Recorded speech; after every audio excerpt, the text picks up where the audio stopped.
Yuk kita tengok kebiasaan keluarga kita ya, kita coba tengok. Kita itu kumpul di keluarga, berdekatan tapi jauh dalam komunikasi. Ayah sibuk di gadget, sang istri sibuk di gadget, anak-anak juga main game. Itu padahal satu ruangan, tapi nggak ngobrol. Era itu terjadi hari ini. Anak-anak itu satu sudah menjadi konsumtif. Bayangkan ya, hari ini media sosial menawarkan banyak sekali. Sehingga anak-anak pengen ini, pengen itu. Paling buruk yang terjadi adalah tidak adanya kreativitas pada anak-anak kita. Dan terburuknya adalah ketika itu tidak lagi membangun kreativitas, maka yang terjadi kita akan menjadi sasaran empuk bagi penguasa-penguasa ekonomi di masa depan. Kenapa?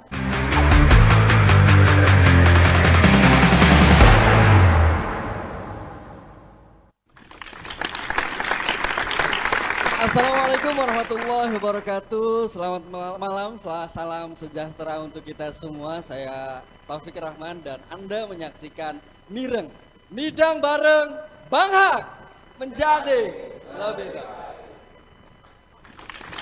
Saya tidak sendiri pada malam hari ini, saya ditemani pelaku UMKM Cirebon dan sahabat dari mahasiswa Unwir Indramayu. Sahabat-sahabat yang istimewa, pemerintah selalu menggembor-gemborkan 2045 adalah generasi emas. Bagaimana kemudian saat itu banyak sekali anak-anak muda yang di usia produktif. Tapi tidak sedikit maksud saya yang juga sangat cemas menghadapi era itu.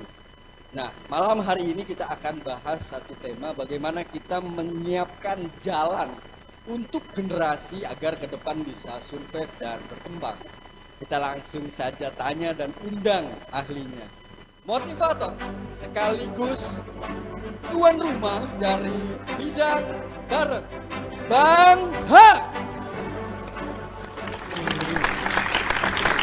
Terima kasih. Silakan duduk kembali. Assalamualaikum warahmatullahi wabarakatuh.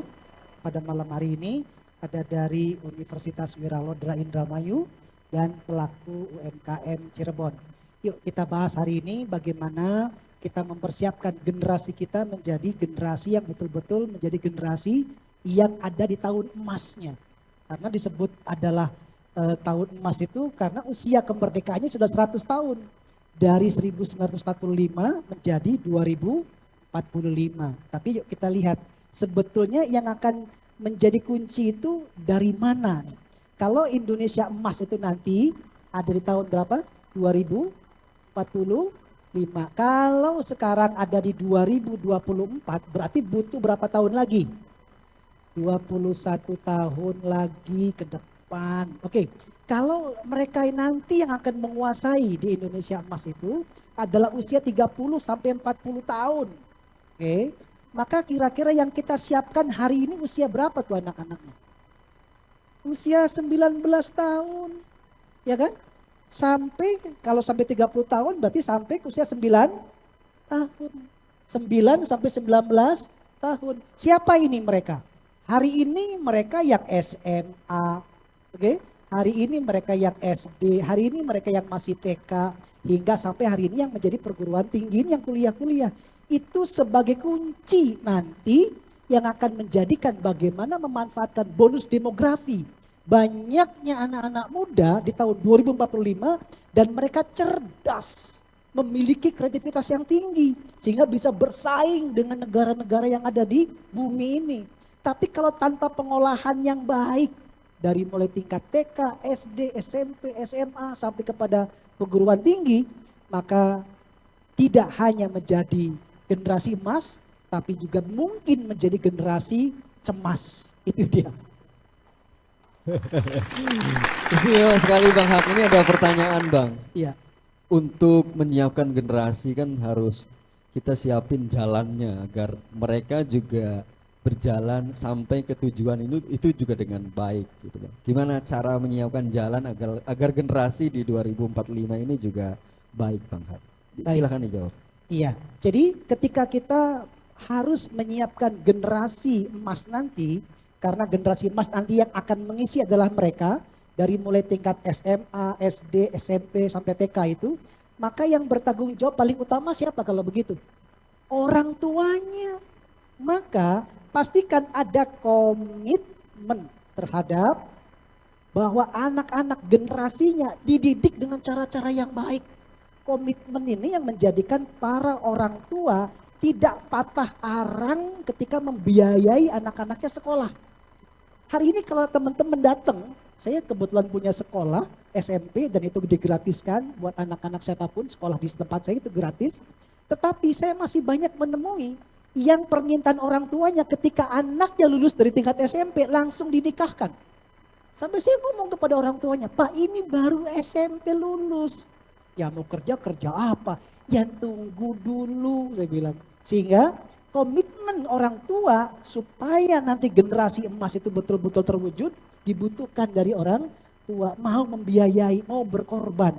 Karena nanti akan mengisi masa depan adalah mereka. Ini teman-teman ini bukan lagi masanya saya, bukan lagi masa Mas Taufik. Mas Taufik mungkin usia sudah 70 tahun. Tidak lagi menjadi emas di situ. Sudah redup gitu kan. Tapi kita mencoba bahwa ketika komitmen ini terjaga pada diri orang tuanya. Sehingga dia mau bekerja lebih baik, bekerja lebih keras, bekerja lebih cerdas. Bahkan bekerja ikhlas untuk membiayai anak-anak dan keluarganya. Lalu diangkatlah derajatnya karena keberhasilan bukan saja di masa orang tua. Bisa jadi keberhasilan di masa anak-anaknya. Ada yang orang tuanya tukang becak, mohon maaf ini tidak merendahkan. Tapi dia tidak berhenti. Komitmen untuk menjadikan anaknya punya generasi yang baik suatu saat nanti. Hingga sekolah selesai bahkan kuliah. Yang tingkat keberhasilan ekonominya bukan di masa orang tuanya tapi di masa anaknya. Dan itu memperbaiki tingkat ekonomi jauh lebih baik. Sehingga komitmen orang tua dibutuhkan. Sehingga Bapak Ibu yang Anda hari ini menyimak, pastikan Anda punya komitmen yang kuat untuk tetap teguh memberikan yang terbaik buat generasi kita. Itu dia. Istimewa sekali Bang Hak. Kita akan lanjut Bang di segmen yang kedua. Tetap saksikan Mireng. Midang bareng Bang Hak menjadi lebih baik.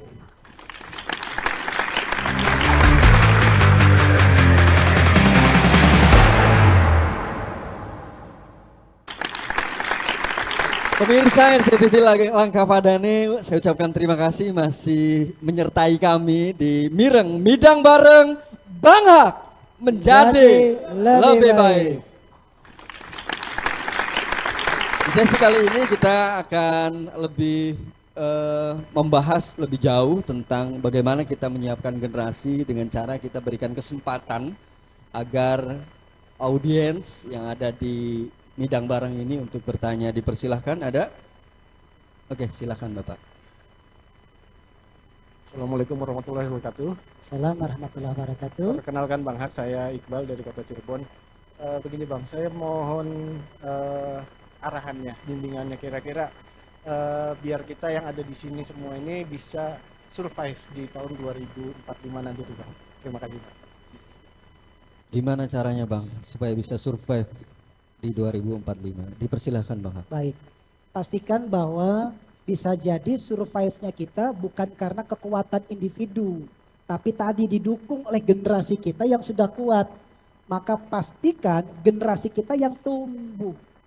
Oke, karena semakin usia bertambah, maka kemampuan kita semakin menurun, kebutuhan semakin meningkat. Kalau kita yang sudah tidak sekolah lagi, ilmu kita yang sudah terbatas segini-gini saja, tidak didukung oleh generasi yang lebih baik di masa depan, maka survive kita diragukan.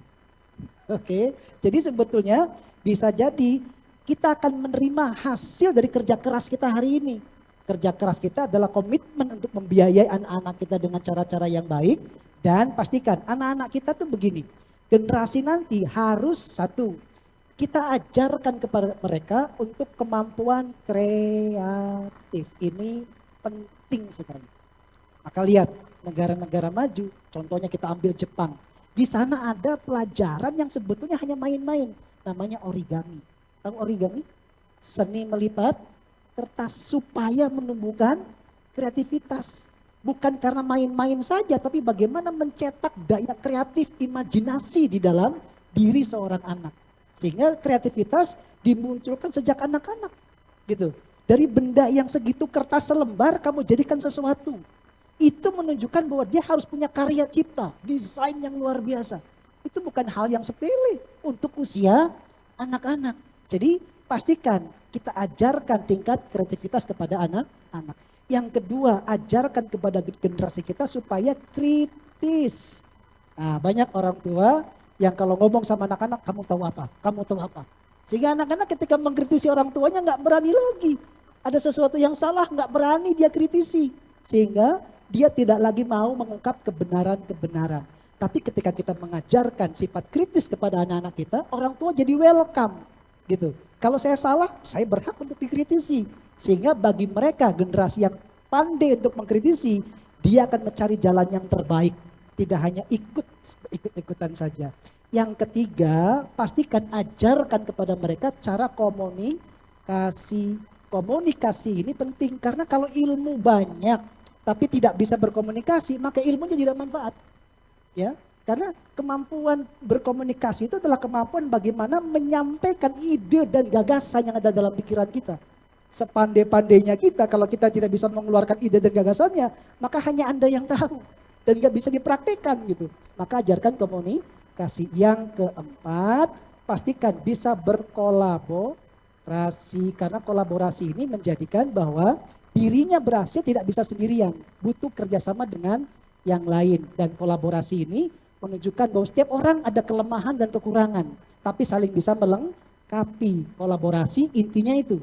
Setiap individu pasti ada kelebihan tapi juga ada kekurangan. Dengan kolaborasi saling bisa menutupi. Sehingga apabila kita punya didikan ini kepada anak-anak kita dengan cara-cara yang baik, maka bisa jadi kita bisa survive di masa depan bukan karena kitanya yang hebat, tapi kita memiliki generasi yang lebih baik di masa depan. Itu dia. Istimewa sekali Bang Han. Kita berikan kesempatan lagi untuk penanya yang kedua. Ada? Silakan Pak. Terima kasih. Assalamualaikum warahmatullahi wabarakatuh. Assalamualaikum. Nama saya Teriadi, saya dari Kota Cirebon. Izin bertanya nih Bang, Ya. Ada nggak secara teknis khusus skill apa yang kita harus kuasai agar kita bisa tetap survive sampai tahun di 2045? Oke. Ini skillnya Bang. Skill Iya. apa sih yang paling dibutuhkan Bang agar ini bermanfaat? Ya, terima Iya. kasih. Itu aja Bang. Iya, Oke, sama-sama. makasih. Oke, kalau kita bicara skill, Pak Teriadi, skill itu kita ada dua, ya. Yang pertama disebut namanya soft skill, oke. Yang kedua namanya hard skill. Apa itu soft skill? Soft skill adalah karakter kita, etika kita. Bagaimana mungkin ketika kita tidak menjadi orang yang baik, lalu mencoba membangun masa depan yang baik, tidak mungkin. Maka harus punya soft skill yang baik. Jujur, itu soft skill. Ya, tidak menyerah itu soft skill. Kemudian ulet, itu soft skill. Rajin, itu soft skill. Hard skill adalah kemampuan secara teknis. Bayangkan kalau ada orang yang jujur, tapi dia tidak punya ilmu, kira-kira bisa bersaing nggak di masyarakat? Tidak bisa bersaing. Karena soft skill itu memang kemampuan individu dia secara di dalam. Tapi hard skill dibentuk di sekolah, teknis gitu. Sehingga ketika ada pekerjaan-pekerjaan butuh skill secara hard, secara jelas. Ada engineer, ada teknisi dan lain sebagainya. Tapi kalau teknisi pinter tapi dia tidak jujur, apakah bisa berhasil? Juga tidak. Jadi dua ini harus saling melengkapi sehingga orang mengatakan ini kita sebut namanya integritas. Bayangkan kalau ada orang jujur tapi malas, kira-kira bisa berhasil di masa depan? Tidak. Ada orang yang punya ilmu pengetahuan luar biasa banyak tapi pikirannya jahat, apakah juga bisa berhasil di masa depan? Tidak. Jadi dua-duanya ini kita sebut namanya integritas. Jadi pastikan soft skill kita perbaiki, artinya akhlaknya kita perbaiki, tata kalimat kita, kesantunan kita, sehingga kita disukai oleh banyak orang. Tapi ternyata tidak hanya itu. Kemampuan kita dalam skill yang sebenarnya, cara bertani yang baik, cara mengelola bisnis yang baik, cara menjadi pedagang yang baik, itu adalah skill yang harus dipelajari di sekolah. Sehingga kedua-duanya kalau kita bisa kuasai dengan baik, insya Allah dia seperti punya ruh dan jasad. Soft skillnya adalah ruhnya, kemampuan dari dalam, dan jasadnya adalah dia punya kemampuan yang bisa dilakukan dalam dunia pekerjaannya. Itu dia. Istimewa sekali Bang Hak, kita akan kembali, kita break dulu sejenak, tetap di Mireng Midang bareng Bang Hak menjadi lebih baik.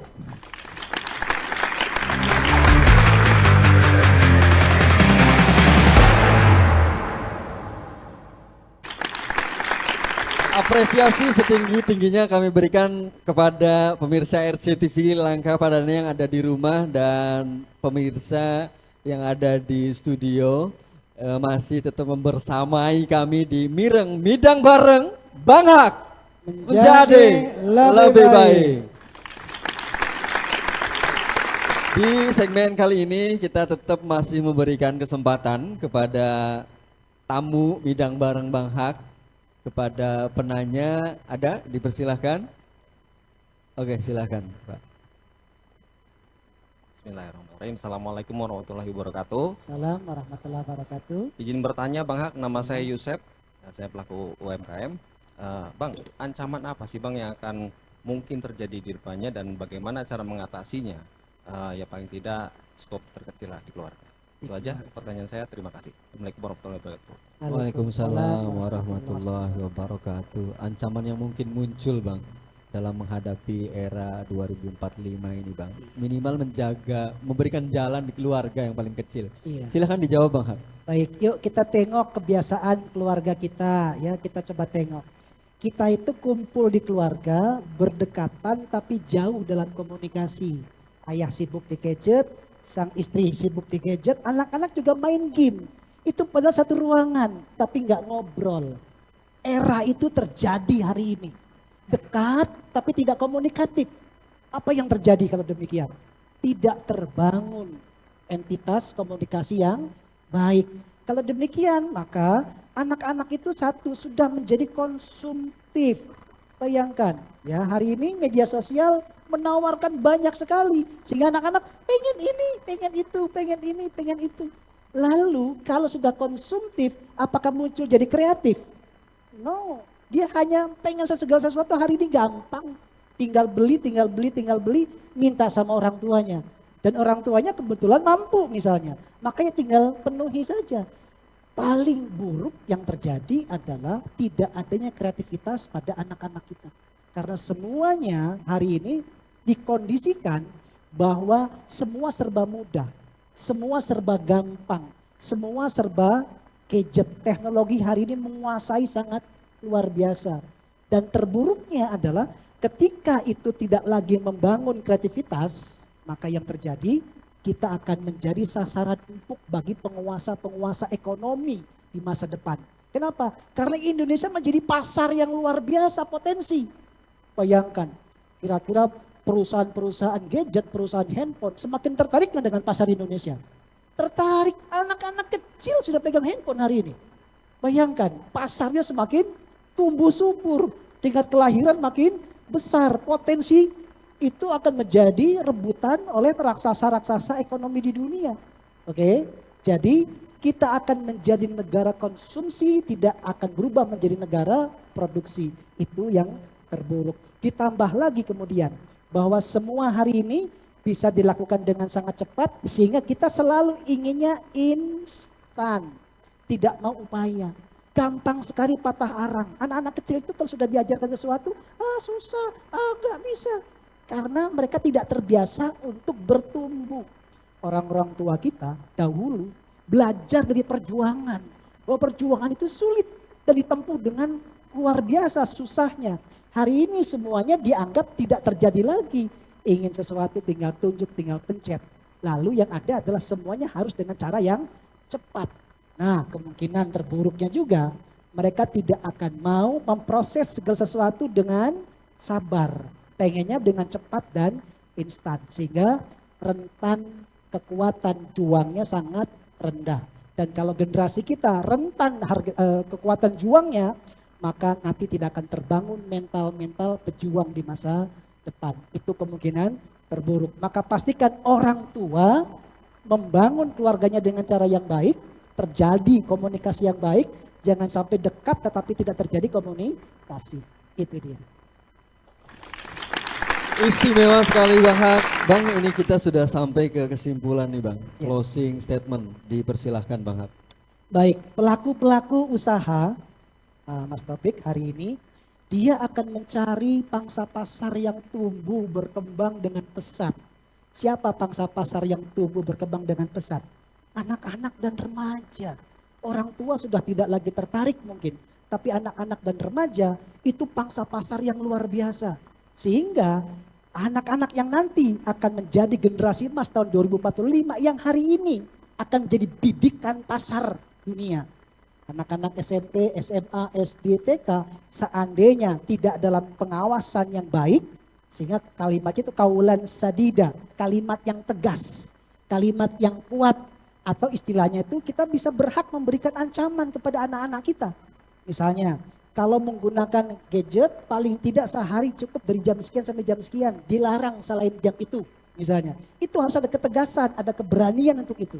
Kalau tidak, maka sampai dia tertidur pun ya pengennya pegang gadget. Bangun tidur pertama kali yang dicari apa? Handphone. Itu sudah menjamur hari ini. Dan kalau kita akan membiarkan generasi kita tumbuh menjadi pangsa pasar para pelaku-pelaku ekonomi dunia, maka sepertinya bukan generasi emas yang akan kita hadapi, tapi generasi cemas. Jadi kalau demikian, yuk kita ambil peran, khususnya nih para pelajar-pelajar yang hari ini akan memimpin di masa depan, jaga generasinya, jaga teman-temannya, termasuk jaga keluarga. Bilang kepada orang tua, ayah pastikan kita tidak menjadi konsumsi. Lalu ajarkan kepada adik-adiknya, sehingga semua yang ada di dalam rumah tangga itu mencerminkan persiapan kita untuk menuju generasi emas 2045. Tanpa persiapan, saya menjamin seperti kita berperang tanpa rencana. Dan kalau kita berperang tanpa rencana, kita menghadapi musuh yang tidak kelihatan, kita tidak akan mungkin bisa menang dalam peperangan kita. 2045 butuh kesiapan yang serius, butuh perjuangan yang benar-benar. Dan mereka dari yang hari ini remaja, anak-anak yang bakal memimpin di masa depan. Kalau mereka tidak kita siapkan dengan cara-cara yang baik, maka kita akan khawatir di masa depan justru menjadi generasi cemas. Itu dia. Istimewa sekali Bang Hak, bahwa substansinya bagaimana kemudian di era yang hari ini serba mudah jangan sampai lengah.